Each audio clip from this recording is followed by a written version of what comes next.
ጌታ ኢየሱስ ክርስቶስ እንደ ምሳሌነት ሶስት ሰዎችን አሳያችኋለሁ። ሶስቱ ሰዎች እንዴት አድርጎ የቀድሞ የነበረውን መታወቂያቸው ለውጦ እንዴት እንደተጠቀመባቸው። ኢየሱስ ጌታ ነው። ራሱ እኮ ነው እኮ አብረውት እየበሉ አብረውት እየጠጡ አብረውት እየተመላለሱ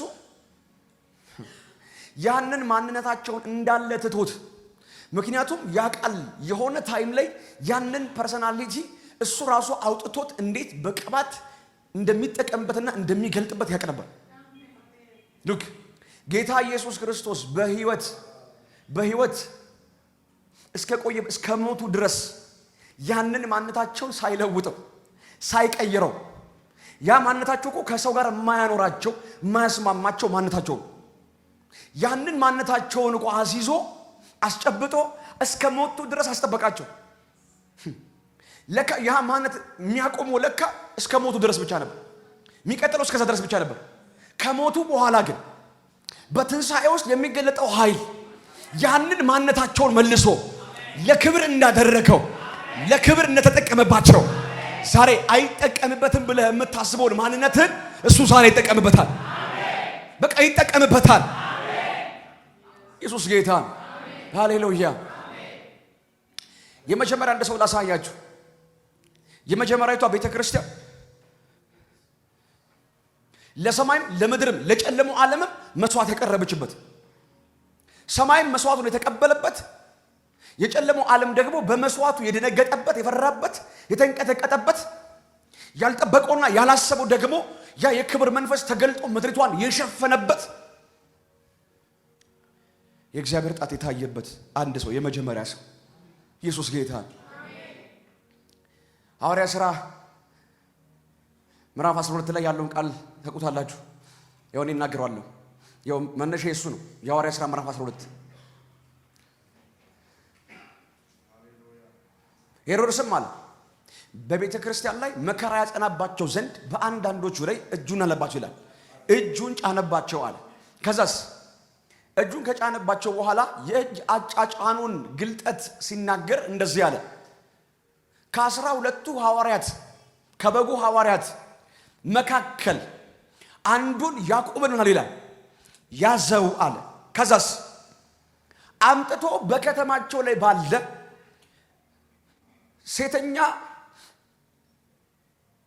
ሴተኛም ብቻ ሳይሆን ከሴትነት ውጪ ደግሞ ሌላ ካራክተርን ይዘው የሚመጡ ሰዎች የሚሰውበት ቦታ፣ ነፍሰ ገዳዮች የሚሰውበት ቦታ፣ በከተማዋ ላይ በጣም ዲክታተር የተባሉ ነፍሰ በላዎች የሚሰውበት ቦታ ላይ እዛ ቦታ ላይ ያዕቆብን ይዞት መጣ። ይዞት ከመጣ በኋላ አንበረከከው። ህዝብ ሁሉ እያየ ሰደል አይደለም። በከተማ ሲያገለግሉ አይቷቸው ከመካከላቸው መዘወጥቶት አይደለም። ድንገተኛ የሆነ ፕሮግራም አይደለም። በየወሩ እንደዚህ አይነት ስርዓት ይካሄድላቸዋል። ቢያንስ በወር ውስጥ አንድ ጊዜ በሚያደርጉበት ስርዓት ውስጥ 3 ሰዎች ከተማ እያየ ህዝብ እያየ አደባባይ እያየ ያርዱላቸዋል። ያንን የሚያስደርጋቸው በከተማቸው ውስጥ ያለ ጣዖት ነው። መስዋዕትን ይቀበላል። እነሱ ጥፋተኛን የሚቀጡ ይመስላሉ። ግን ጥፋተኛ መቅጣት ብቻ ሳይሆን በከተማቸው ስላለው ለጨለማው አለቃ መንፈስ ግብር ነው የሚገብሩት። የጨለማው ዓለም ነው ግብሩን የሚቀበለው። ከዛ በኋላ ነው አንዳንዶቹ ስልጣናቸውን የሚያቆይላቸው የሚያዘገይላቸው፣ ለአንዳንዶቹ መከራውን የሚሰጣቸው ፌቨር የሚሰጣቸው። ከሱ መስዋዕት ውስጥ በወጣው ኃይል ነው እነሱ የሚቀጥሉት። ሉክ አሁን መንፈስ ቅዱስ ፈቅዶ ጌታ ኢየሱስ ፈቅዶ ያዕቆብን አሳልፈው ሲሰጣቸው ያለ ምክንያት አይደለም። በዛ ቦታ ላይ እንዲሰዋ ሲያደርግ በዛ ቦታ ላይ መጥቶ ተንበርክኮ ነፍሱን ለነሱ አሳልፎ ሲሰጥ ዝም ብሎ አይደለም ጸጥ ያለው። ስለማይችል አይደለም፣ ከእጃቸው ማውጣት ስለማይችል አይደለም። በነጋታው እኮ መልአክ ሲልክ ታየዋል ጴጥሮስ ጋር። ምን ይለያቸዋል ያዕቆብና ጴጥሮስ? ምን ይለያቸዋል? ምንም እኮ ይለያቸው። የጌታ የኢየሱስ ክርስቶስ እኮ የቅርብ ወዳጆች እኮ አንደኛው ያዕቆብ ነው፣ ሁለተኛው ዮሐንስ ነው፣ ሶስተኛው ጴጥሮስ ነው። የልብ ወዳጁ እኮ ነው። ለጴጥሮስ በነጋታው መልአክ ይልካል። እሱ ግን ዝም አሰኘው፣ ጸጥ አሰኘው። ልክ ያደረገበት ምክንያት ስላለው በዛ ቦታ ላይ በዛ ስፍራ ላይ ሰው አምጥተው ሲሰው ሰው አይደለም የሚሰዋው፣ ከተማው ሙሉ ደስ ተሰኘ ይላል እኮ። ሰው ሲሰዋ ሰው ደስ ይለዋል እንዴ? ሙሉ ከተማው ይላል እኮ ሐሴት አደረገ። የህዝቡ ደስታ ወደር አልነበረውም። ምክንያቱስ ስኬታቸው፣ መከናወናቸው፣ ፍሬያማነታቸው፣ ብልጥግናቸው፣ ነገስታት በዙፋናቸው የመጽናታቸው ምስጢር እዛ ቦታ ላይ የሚደረግ ስርዓት ነው። እዛ ቦታ ላይ የሚደረግ ስርዓት። ለምንድን ነው ያን ቦታ የፈለገው? ለምንስ ደግሞ ያዕቆብን ፈለገው? ያዕቆብን ታውቃላችሁ? ጌታ ኢየሱስ ክርስቶስ ወደ ሞቱ በሚነዳበት ሰዓት ላይ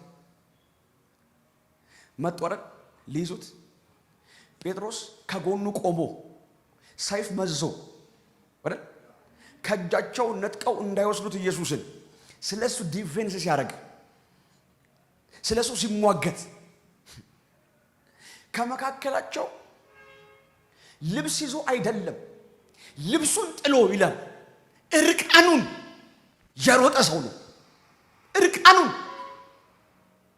ጌታውን አምላኩን ነፍሱን ሰጥቶ የተከተለው ቤዛውን እነ ጴጥሮስ እዛ ጋራ ሰይፍ ሲመዙ እሱ እርቃኑን ይላል። አግቡና ሞት እርቃኑን ሮጠ ይላል። ሸሸ። ነፍሱን ላለማለት አሳልፎ ላለመስጠት ነፍሱን ለማትረፍ እነሱ እዛ ጋር ሄደው ኢየሱስን ለመታደግ አብሮት ይቆማሉ። እሱ ከመካከላቸው ዞር ሲሉ የለም። ሲጽፍልን ምን አለ መሰላችሁ? ዞር ብሎ ስላየው ስለነበረ እርቃኑን ይሮጠዋል። እርቃኑን ፈሪ ነው። ነፍሱን አሳልፎ ለመስጠት እንኳን ለኢየሱስ ለወንድሞቹ ማይሆን ሰው ነው።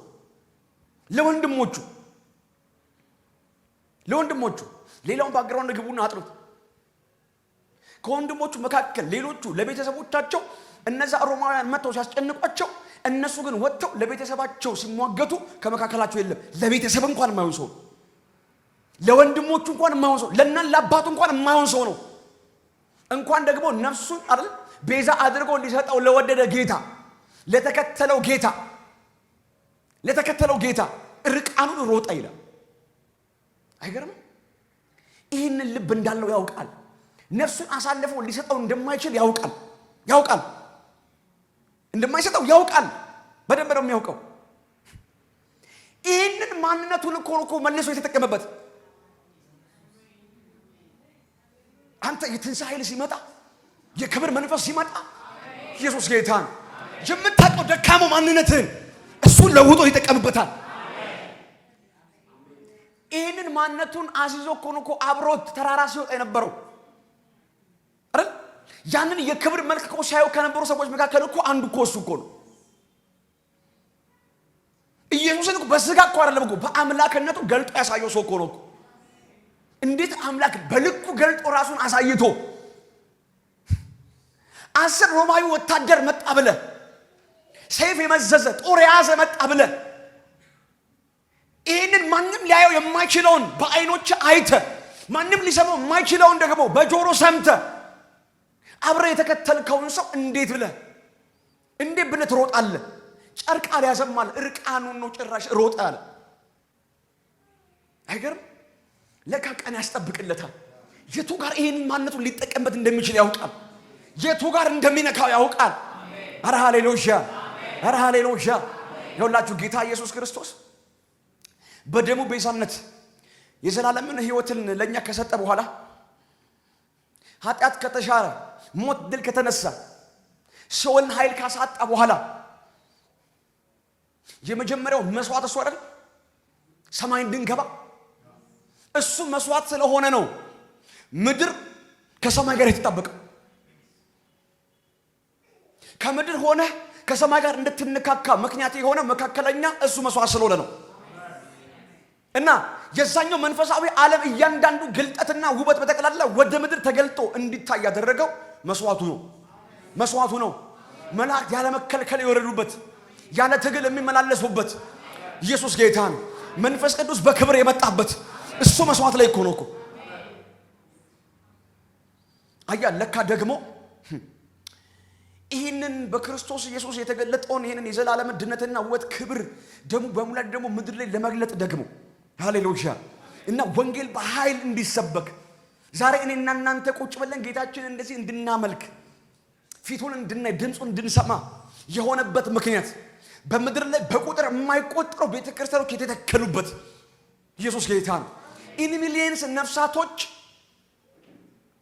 ከሲኦል የወጡበት ጨለማ እየተራቆተበት ያለበት ሚስጥር እዚህ ጋር ነው ያለው። እዚህ ጋር ነው ያለው። እዚህ ጋር አምጥቶት ቀጣይ ላለው ለወንጌል ጉዞ መስዋዕት ባያደርገው ኑሮ የመጀመሪያ በዛ ከተማ ላይ እየሰራ ያለ የጨለማ ሃይራርኪ መንፈስ ስራውን አያቆምም፣ ወንጌልም አይሮጥም።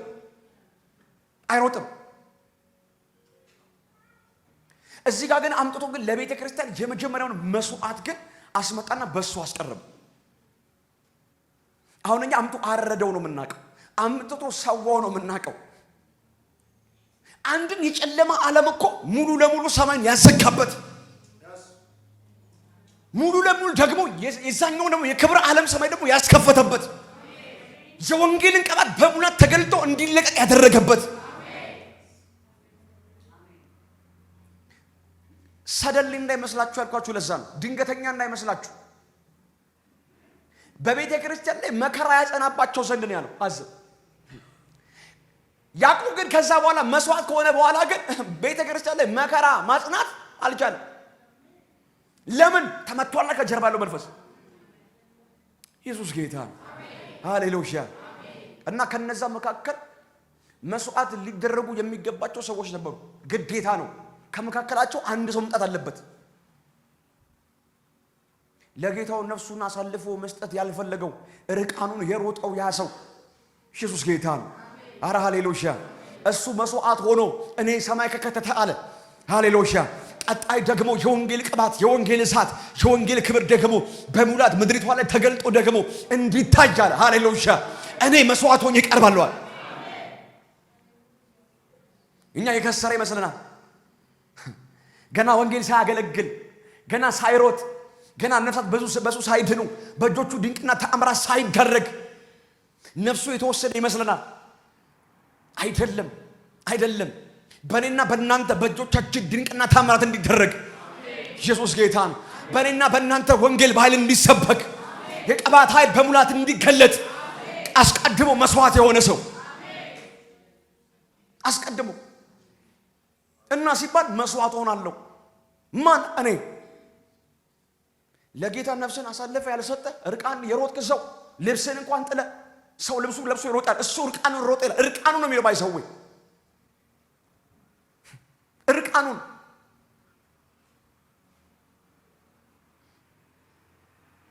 አስቡት። ይህንን ልቡን ይህንን ማንነቱን እንዴት ለክብር እንደቀየረለት እንዴት ለክብር እንደለወጠለት። የመጀመሪያዊቷ ቤተ ክርስቲያን ዳግመኛ በሷ ህይወት ላይ የትኛውም የጨለማ ኃይል አብሮት ማኒፌስት የሚያደርግበት ፐርሰን ንጉስ ለምን አይሆንም? ዳግመኛ ቤተ ክርስቲያን ላይ መከራ ላያጸና የትኛውም የጨለማ ዓለም አለቃ እጁ ላይ ዘረጋባት። አረ ሃሌሉያ።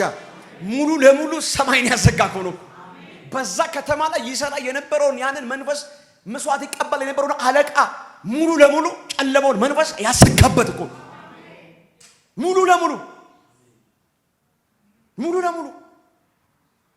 ማን ኤክስፔክት አደረገ?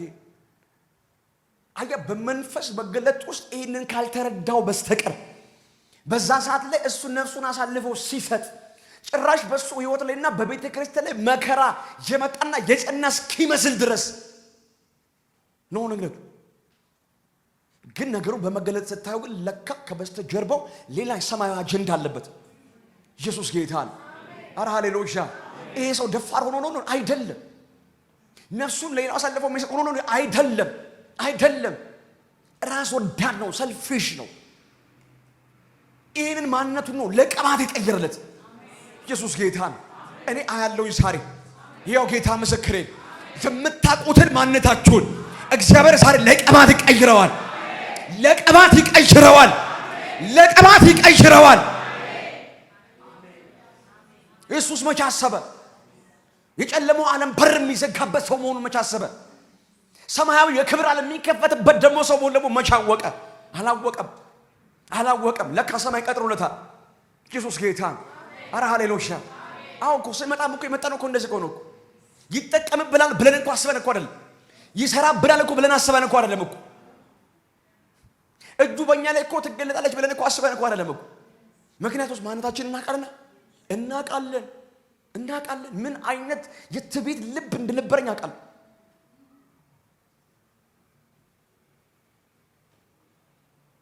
እግዚአብሔር እንዲህ ይላል ብትለኝ ራስን እንዲህ በለህ ነው የምልህ። የነበረኝን ልብ እኔ ነኝ የማውቀው። ይህንን ልቤን መልሶ ይጠቀምበታል ብዬ አንድ ቀን አስቤ አላውቅም። ኢየሱስ ጌታ። ያው በዚህ ያሉ አገልጋዮች የትላንትና ማንነታቸው መናገር ይችላሉ። የትላንትና ማንነታቸው ማለት እነሱ ሙሉ ለሙሉ ከነሱ በላይ ማንም የማያውቀው ማንነታቸው ማለት ነው። ያንን ማንነታቸው መንፈስ ቅዱስ መልሶ ለክብር ይጠቀምበታል ብሎ ማን ያስባል? ማንም አያስብም። ኢየሱስ ጌታ ነው። አያን አንድ የጨለማን በር ሲያዘጋበት አንድ ደግሞ ለቤተ ክርስቲያን ሌላ ሰማይ አስከፈተላት። ኢየሱስ ጌታ ነው። ሌላ የክብር በር ተከፈተ። ሌላ የቅባት በር ተከፈተ። አረ ሃሌሉያ። ቤተ ክርስቲያን ወጣች የሳን። አረ ሃሌሉያ። ማየት ይችላል። ቀጥሎ ያለው ምዕራፍ አስገቡት ይላል ጴጥሮስን እኮ መልሶ። አንተ የሰማይ ሃይራርኪ እኮ ነው የወረደው። የሮሙ ወታደር ጋር ስትታሰር አንድ ወታደር በዚህ አንድ ወታደር በዚህ ነው የምትታሰረው። ሁለት ጠባቂ በር ላይ አለ። ሁለቱ ውስጥ ናቸው ካንተ ጋር የሚታሰሩት። እጅ ካንደኛው ጋር እግር ካንደኛው ጋር እንደዛ ነው የምትታሰረው። ከነዛ መካከል እኮ ነው ኳስ መልአክን የሚያህል የክብር ዓለም ውስጥ የሚንቀሳቀሱ እኮ ሰዎች ናቸው፣ መላእክቶች ናቸው። አስልኮለት ይላል እኮ አይደል? አይኑ እያየ እኮ ነው እኮ ከእጁ ላይ ያለውን ሰንሰለት አውልቆ ከእግሩ ላይ ያለውን አውልቆ በር አስከፍቶ፣ እሱ ብቻ ደግሞ አይደለም እኮ የከተማውን በር አስከፍቶ። ኢየሱስ ጌታ ነው። አረ ሃሌሉያ። ያን ሁሉ ሲያስደረግ ለካ አየ ቀድሞ እዚህ ጋር የተሰዋ ሰው አለ። ለምን? የነሱ እንኳን ዓለም እንኳን ተከፍቶ እንዲመጣ ማለት ነው። ኢየሱስ ያድናል።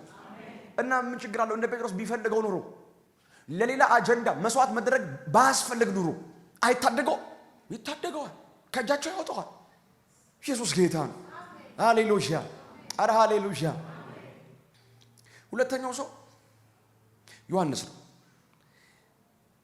ዮሐንስ ታውቃላችሁ፣ የነ ዮሐንስ ቤት ስማቸው ራሱ ኒክኔም አላቸው። የነጎድጓድ ልጆች ይላቸዋል። የነጎድጓድ ልጆች የተባሉበትን ምክንያት ያሏቸው አይሁዳውያን ሳይሆኑ ሮማውያን ናቸው። ምክንያቱስ ብዙ ሮማውያን አይሁዳውያንን በሚጨቁኑበት ሰዓት ላይ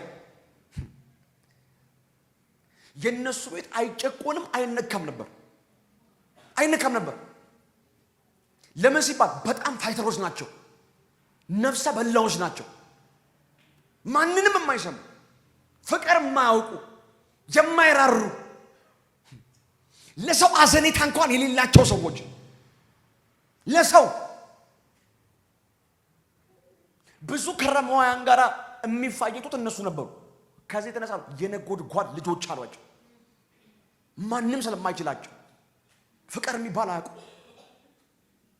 ተካፍለን እንብላ አያውቅም፣ ወንድምን ወዘንለት አያውቅም። የፍቅር ስሜት እንኳን የላቸው።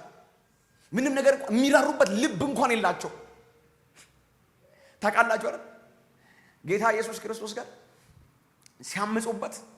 ሲያምፁበት ጌታውን እኮ ነው ያለው እኮ መጣና እንደዛ ጥቅስ መዞ ቃል መዞ እኮ ነው እኮ ጌታው ያለው ሀምሳዎቹን ከሰማይ እሳት ወርዳ ትብላቸው እንዳለ እና እንደ በላቻቸው ለምን ከሰማይ እሳት አታዘንብባቸው? ሊያድን የመጣውን ለሰው ቤዛ ሊሆን የመጣውን መሲሁን ለራሱ እኮ አልመጣም እኮ ለሰው ነው የመጣው። ለሰው ሊኖር ነው የመጣው። ለሰው ሊሞት ነው የመጣው። አጀንዳ ሊያስቀይረው፣ ፕሮግራም ሊያስቀይረው፣ ከሰማይ ኃይል ሊያስመስዘው፣ የቤቱ አልበቃ ብሎት፣ የእሱ አልበቃ ብሎት ምን አታገለ ከነዚህ ጋር? ለምን ከሰማይ እሳት አትመጣም? እና ይብላችሁም በላቸው፣ እሳት ትብላቸዋል። ይሄን እኮ የሚለው እኮ መሲሁን እኮ ነው። አዳኙን፣ ጌታውን፣ መሲሁን ኢየሱስ ያድናል። አረ ሃሌሉያ! ይውላችሁ ኢየሱስ ሲያገኛቸው ካገኛቸው ጊዜ ጀምሮ አብረው 3 ዓመት ተኩል አብረው ሲወጡ ሲገቡ ሲበሉ ሲጠጡ መንፈሱን በላቸው ላይ ሲያፈስ ሄዶ ድንቅና ተአምራትን ሲያደርጉ ብዙዎችን ከአጋንንት ስራ ሲፈቱ ሲፈውሱና ነፃ ሲያወጡ በዚህ ማንነታቸው ነው። ባልተቀየረ ማንነት፣ ባልተለወጠ ማንነት ፍቅር ማቀሰው ላይ እንዴት መንፈስ ታፈሳል? እንዴት ሰው ፈውስ ብለህ ትልካለህ? ለሰው የማይራራ ሰው፣ ለሰው ርህራሄ የሌለውን ሰው እንዴት ፈውስ ነፃ አውጣ ብለህ ሰው ትልካለህ? ፈውስ ብሎ ላከው። እርግጠኛ የሌሎቹ ተጽፎ የዮሐንስ ያልተጻፈልን በዚህ ምክንያቱስ ተፈወሰ አልተፈወሰ ጉዳዩ አይደለም። ለሰው የሚራራ ልብ የለውማ። ፍቅር የሚባል ነገር አያውቅም። ምንም ነገር ምንም ነው መላችሁ ማለት ነው። ጌታውን የተሟገተ ለምን ከሰማይ እሳት አታመጣም? ስትበላቸውን እኔ ደስ ሊሰኝ እኮ ነው። በሰው መቃጠል፣ በሰው በእሳት የመበላት ደስታ ውስጡ ያለ ሰው፣ የማይራራ ሰው፣ ፍቅር የማያውቅ ሰው፣ ወንድም እህቴ የማይል ሰው ይህንን ሰው እስከ መጨረሻው አስቀጠለው አብሮት። ለካ እስከ ትንሣኤ ነው። እስከ ትንሣኤ ነው ለካ ይሄ ሁሉ ማንነታቸው መስቀል ላይ ያ ሁሉ ኃጢአት በደል ሁሉ ሲጠረቅ አብሮ ቢጠቀም በደልና ኃጢአት ሲወገድ አብሮ ለካ የሚወገድ ነው። ኢየሱስ ጌታ ነው። ያ ቃል ለካ የሆነ ዲሲፕሊን ለማድረግ ሰውን ይሁን እንዴ ብዬ ላስረዳችሁ። አሁን ከተማችን ላይ አለ አይደል ማይንድ ሴት የሚባል አለ። በማይንድ ሴት አትለውጠውም የዮሐንስን ጭንቅላት፣ በማይንድ ሴት አትለውጠውም የዮሐንስን ልብ፣ አትቀይረውም። በደም እንደሚቀይረው ያውቃል። በደም እንደሚለውጠው ያውቃል። ኢየሱስ ጌታ ነው። አረ ሃሌሉያ! አያ በውስጡ ያለ ለካ የኃጢአት ውጤት እኮ ነው። የኃጢአት ባህሪ እኮ ነው። የኃጢአት ማንነት እኮ ነው። አልተጋፋውም። አንተ ፍቅር አታውቅም አላለው። ፍቅር ውስጥ የለም አላለው። አንተ ለሰው ማትራራ ጨካኝ አላለው። ያያል ነገ እንዴት አድርጎ በውበት እንደሚጠቀምበት። ኢየሱስ ጌታ ነው። ለካ ቤተ ክርስቲያንን እያየ አረ ሃሌሉያ! የአዲስ ኪዳን መልእክት እያየ ገና አይቶታል። ለካ ዮሐንስን አንደኛ ዮሐንስ ሲል፣ ሁለተኛ ዮሐንስ ሲል፣ ሶስተኛ ሲል፣ ራእይ ሲል አይቶታል ለካ። ኢየሱስ ጌታ ነው። ሌሎቹ ስለሌላ ነገር ሊያጽፋቸው ሲሆን እሱን ግን ስለ ፍቅር ሊያጽፈው እንደወደደ አውቋል። ኢየሱስ ጌታ ነው። አረ ሃሌሉያ! የዮሐንስ ከየትኞቹም በላይ የተለየ ነው። አረ ሃሌሉያ! አንተ በእግዚአብሔር መወደዳችንን የነገረን እኮ እሱ ነው። ከወደደ አለ ከታላቅ ፍቅሩ የተነሳ አለ አንድያ ልጁን ሰጠ አለ። ፍቅር ማቆ ሰውዬ የፍቅር ስብዕና የሌለው ሰውዬ አንተ ለካ እግዚአብሔር በዘላለም አጀንዳ ውስጥ ያንን ለኛ ያለውን ፍቅሩን በሙላት ለካ ገልጦ በሱ ሊያወጣው አስቧል። ማን ነገረ እግዚአብሔር እንደወደደ? ዮሐንስ። የእግዚአብሔር ዓለም በር፣ የክብር ዓለም በር፣ የቅባት ዓለም በር፣ የትንቢት ዓለም በር፣ የትኛውም ዓለም በር በሩ ፍቅር ነው አለ። ፍቅር ነው። አንተ መሀል ላይ መጥቶ ምን አልዛጋል? ወንድሙን የማይወዳል እግዚአብሔርን ወዳለሁ ቢላል ሐሰተኛ ነው አለ።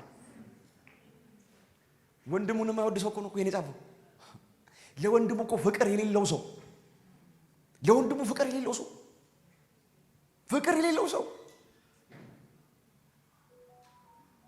ወንድሙን የማይወዳል ጭራሽ እግዚአብሔርን አላየውም አያውቀውም ማለት አያውቀውም።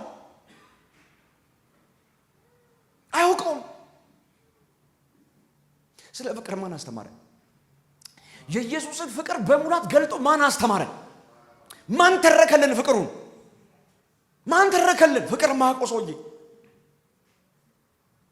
የነጎድጓድ ልጅ አመፀኛ ትዕቢተኛ ተረከልን የኢየሱስን ፍቅር። በእግዚአብሔር መወደዳችንን የነገረን ማን ነው? እሱ።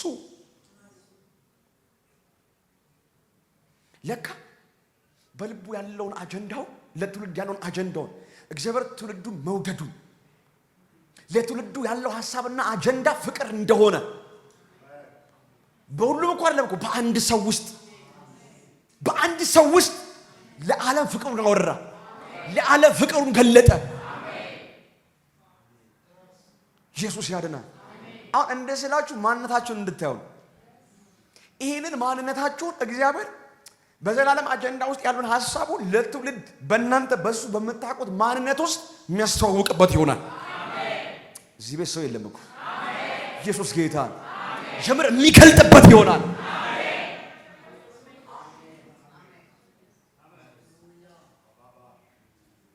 ማይንድ ሴት ትላለ። ለካ የሰው ልብ ማይንድ ሴት አይለውጠው። ምናልባት ቋንቋ ልትቀይር ትችላል። ቃል ነው የምትቀይረው፣ ማንነት አትቀይር። አይገርምም? ግን ኢየሱስ ይሄን ማንነታቸው እኮ ይሄን ማንነታቸው እያለ እኮ ነው መንፈሱን ያፈሰሰባቸው። መንፈሱን በሙላት ያፈሰሰባቸው ሄደው ሲፈውሱ የነበሩት ነፃ ሲያወጡ የነበሩት ኢየሱስ ጌታን ለካ ሲዝን እያስጠበቀ ነው፣ ቀን እያስጠበቀ ነው። ኢየሱስ ጌታን በቃ የተጠበቀው እስከ ዛሬ ቀን ድረስ ነበር። ከዚህ ቀን በኋላ ግን ከዚህ ቀን ጀምሮ ግን አንተ የምታውቀውን ማንነትን እሱን ማንነትን እሱ ራሱ ለክብር ይቀይረዋል፣ ለክብር ይለውጠዋል። በቃ የነበረው እስከ ትናንት ነበር፣ ዛሬ ሌላ ነህ፣ ዛሬ ሌላ ነሽ። በቃ የነበረ ማንነት እዚህ እስክትገባ ድረስ የነበረው ነበር። ኢየሱስ ጌታን አሁን እዚህ ያለ አይደለ? አሁን እዚህ ስገባበት የገባበት ቤት አይደለም፣ የክብር ቤት ነው፣ የምሕረት ቤት ነው። የምሕረት ቤት ውስጥ ደግሞ የሚመላለሰው ደግሞ የክብር መንፈስ ነው። ከዚህ የተነሳ ማንነትን ይቀይረዋል። ስትወጣ ሌላ ሰው ነው፣ በቃ ይቀይረዋል። ሻታካባያ ድንቅ ጌታ እንዴት እንደሚሰራ የሚያቀበት፣ እንዴት እንደሚያደርግ የሚያቀበት ጌታ፣ እንዴት መለወጥ እንደሚችል የሚያቀበት ጌታ። አረ ሃሌሉያ! ሽፍት አደረገው ማንነቱን፣ አንተ ቀየረው ማንነቱን፣ ለወጠው። ምንድነው ያለ ማንነት የማይለወጥ የመሰለ የማይቀየር የመሰለ ይሄን ማንነቴን የምትልብትን እሱን ማንነትን ነው ዛሬ የሚፈልገው ጌታ። አሁን ብዙዎቻችን ጋር ይሄንን ባህሪ ሊነቅለው አልቻለም፣ ከኔ ሊለይ አልቻለም ብላችሁ ያላችሁበት ማንነት እያገለገላችሁ እየጸለያችሁ እየዘመራችሁ ጌታ ቤት እየተመላለሳችሁ እርግጠኛ ሆኑ ያልተቀየረው ያልተለወጠው ለውጦ ሊጠቀምበት ስለፈለከ ነው። ኢየሱስ ጌታን ተገላቢጦሽ ሊሰራበት ስለፈለከ ነው። የቱ ጋር እንደለወጠው ታውቃላችሁ? ይሄንን ሰው ለዓለም ፍቅሩን አስተዋወቀ አይደል? በሶስት ነው ያስተዋወቀው። ለዓለም ነው ፍቅሩን የገለጠው፣ እንደ ወልድ ነው ያስተዋወቀው። ዓለም በእግዚአብሔር መወደዱን ያወቀው በዚህ ሰው ውስጥ ነው። ዓለም እኮ ነው ማለት እግዚአብሔር ሰውን መውደዱን ትውልዱን መቀበሉን ያወቀው በዚህ ሰው ውስጥ ነው። አንድያ ልጁን እስኪሰጥ ድረስ አለ ዓለሙን እንዲሁ ወዷል ያለ አንተ ዓለም በሱ መወደዱን ያወቀ የትኛውን መዝገብ ቢከፍትለት ነው? የትኛውን ፖርታል ቢከፍትለት ነው? የትኛውን መንፈስ ዓለም ቢከፍትለት ነው? እሱ በዚህ መገለጥ ውስጥ የመጣው አለ። የተነካበት ቦታ አለ፣ የተነካበት ቦታ አለ። ኢየሱስ ጌታ ነው። ይኸውላችሁ ደቀ መዛሙርት ሁሉ ሸሽተው ለሞት ታልፈው ተሰጥቶ የደቂቃዎች ልዩነት ነፍሱን ለአባቱ አሳልፎ ሰጥቶ ሊሄድ ባለበት በዛ ጭላንጭል በሆነች ደቂቃ ውስጥ ዮሐንስ ከኢየሱስ እናት ጋር በእግሩ ስር ነበር አለ። አያ ይህንን ሰው ፍቅር ማያውቀውን ሰው ስለ ፍቅር ሲል ለዓለም ራሱን ቤዛ አድርጎ የሰጠውን ጌታ ለካ ስለ ዓለም ስለ ሰው ኢየሱስ ጌታ ነው። አምላክ ክብሩን አዋርዶ መጥቶ እርቃኑን ተንጠልጥሎ ለሰው ሲል አለ ፍቅሩን ገልጦ ያሳየበት ቦታ እስሩ ቁጭ አድርጎ አረ ሃሌሉያ የሚያደርጉትን አያውቁምና አለ ይቅር በላቸው። አጥፋቸው አይደለም ይቅር በላቸው። ይህንን ቃል ብቻ ዮሐንስ የጻፈልን ይቅር ብላቸው አለ። ማራቸው አለ ይላል። ፍታቸው በቃ ለምን የሚያደርጉትን አያውቁምና። ዮሐንስ ይህን ሁሉ ኢየሱስ ሲል በዙሩ ቁጭ ብሏል። መስቀል ስር ቁጭ ብሏል። አረ ሃሌሉያ አያ ፍቅር የማያውቀውን ሰው ያንን ፍቅር የሌለውን ልብ የሚያወጣበት ቦታ መስቀል ስር ነው። መስቀል ስር እንዴት አድርጎ ለሱ ብቻውን አስቦ ለዓለም ያለውን ፍቅሩን ማንነቱን የገለጠው እኮ መስቀል ላይ እኮ። አንተ ግደላቸው እናጥፋቸው እሳት ይብላቸው እያለ ይል የነበረ ሰውን እግር ስር ቁጭ አድርጎ የሚያደርጉትን አያውቁምና ይቅር በላቸው አስባል። ይቅር በላቸው። ይህንን እያየ ይሄ ሰው ከዛን ቀን ጀምሮ ልቡ ሀርሽ መሆን ይችላል? አይችልም። ኢየሱስ ያድናል። ነፍሱን ቤዛ አድርጎ ሰጣል። ነፍሱን ቤዛ አድርጎ ሰጣል። አረ ኢየሱስ ያድናል። ሃሌሉያ ዮሐንስን የዛን ቀን የዛን ጊዜ በዛ ስር አስቀምጦ ነካው። ይላችሁ ብዙ ሐዋርያት በብዙ ነገር ሲሞቱ በብዙ ነገር ከሱ በኋላ እንኳን የመጡት እንኳን እና ሐዋርያ ጳውሎስ እንኳን ሲሞቱ ብዙ ሐዋርያት ሲያልቁ ለጌታ ራሳቸውን አሳልፈው ሲሰጡ እሱን አሰለበተው። ምክንያቱስ ዓለምን የሚያስተዋውቅበት እሱ ነው። ይሄን ብርሃን ያበራል እሱ ጋር ነው። ኢየሱስ ጌታ አረ ሃሌሉያ በጣም እኮ ይደቀቁ አሰነበተው። ረጅም እድሜ የኖረው ጠግቦ የኖረው 70 እና 80 ከተባለ በላይ ዓመት የኖረ ሰው እኮ ነው። ለምን ሲባል ይፈልጋል ፍቅሩን ያብራራው በሱ በኩል አልፎ ነው። ኢየሱስ ጌታ ገና ዓለም ፍቅሩን አይደል እንዴ ማወቅ አለበት። ከፍቅሩ ጋር መነካካት አለበት። ትውልዱ ከፍቅሩ ጋር መተሳሰር አለበት። ሻዲና ካስታካባያ አሰነበተው። አንተ ምንም ማድረግ እንዳልቻሉ ባዩ ጊዜ አመጡትና የፈላ ዘይት ውስጥ ምን አድርጋል ከወገቡ በታች ነከሩት። ያልኩት እኮ የፈላ ውሃ ውስጥ አይደለም። የፈላ ውሃ ውስጥ እንኳን ብዬ እንኳን ብል እንኳን መደንገጥ አለብን።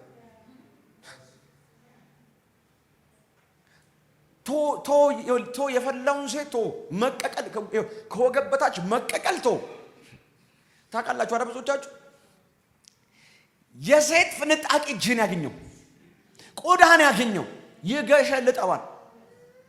ካላመናችሁ በእጃችሁ ሞክሩት። እሷማ እንዴት ካላችሁ ማለት ነው አዘውት በፈላ ዘይት ነው የቀቀሉት። ውስጡ የገባው የክርስቶስ ፍቅር አረ ሃሌሉያ አጥንቱን ስለወረሰ ስጋውን ስለወረሰ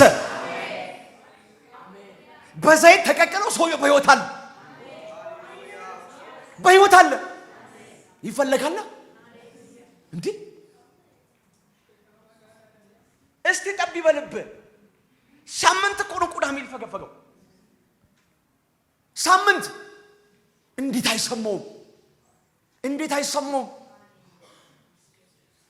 አይሰማውም? ውስጡ የገባው ያ ፍቅር አስረስቶታል ዓለሙን። ኢየሱስ ጌታ አያ ለሱ መከራ ምንም ማለት ነው።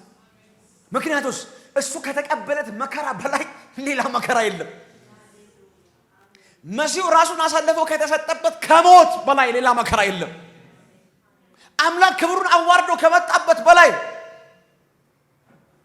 ሌላ መከራ የሱ መከራማ ኖርማል በዘይት መቀቀል አባቶቻችን እኮ አንገታቸውን እኮ ለሰይፍ ሲሰጡ እኮ በደስታ ነው የገባባቸው ፍቅር